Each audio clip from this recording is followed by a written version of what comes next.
रासायनिक लेपनावर आव्हान दिलं होतं, काय झाले ऑर्डर? विठ्ठल रुक्मिणी मंदिर समितीनं विठोबाचे आतापर्यंत 4 वेळा रासायनिक लेप केले आणि ते काही व्यवस्थित झाले नाहीत, म्हणून पुन्हा 23 आणि 24 तारखेला रासायनिक लेपाची प्रक्रिया सुरू करायचं ठरवलं होतं.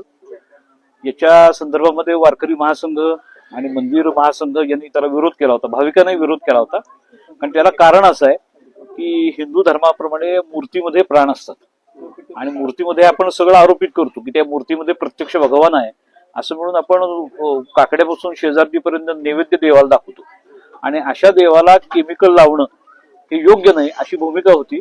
आणि मंदिर समिती ऐकत नसल्यामुळं देवाणी कोर्टामध्ये मंदिर महासंघाच्या वतीनं गणेश लंके आणि बाळासाहेब डिंगरे यांनी इंजंक्शन सूट म्हणजे ताकीदीचा दावा दाखल केला होता आणि त्याच्यामध्ये तुर्तातुर्त ताकीद अर्ज होता, त्याची सुनावणी झाली आणि त्याच्यामध्ये वादींच्या वतीनं नामदार सुप्रीम कोर्टाचा एक निर्णय की महाकालेश्वर ज्योतिर्लिंग आहे त्याचं जे प्रकरण ते सुप्रीम कोर्टापर्यंत गेलं होतं आणि त्याच्यामध्ये सुप्रीम कोर्टाने निर्देश दिला होता भाविकांच्या भावना लक्षात घेऊन मूर्तीला किंवा शिवलिंगाला कोणत्याही प्रकारचं केमिकल लावू नये.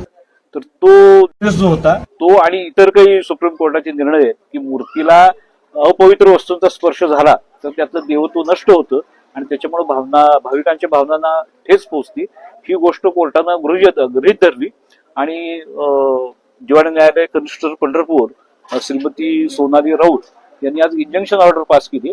म्हणजे पुढील हुकूम होईपर्यंत मंदिर समितीनं कोणत्याही तऱ्हेचा केमिकल लेप या मूर्तीवर करायचं नाही असा आदेश दिलेला आहे.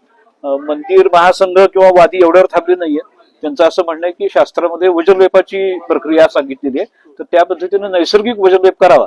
मूर्तीचं संरक्षण संवर्धन होणं याविषयी कोणाचं दुमत नाही, पण त्यासाठी केमिकल वापर करावा ह्याला वारकऱ्यांचा विरोध आहे आणि त्या दृष्टीनं कोर्टाचा आजचा निकाल महत्वाचा आहे. मंदिराच्या बैठकीमध्ये ह्याच्यावर चर्चा झाली होती, 4 वेळा जी प्रक्रिया झाली त्याच्यामुळे मूर्तीला काही इजा झाली आहे का आणि त्याचा जबाबदार कोण, त्याच्यावर काही चर्चा होऊ शकते?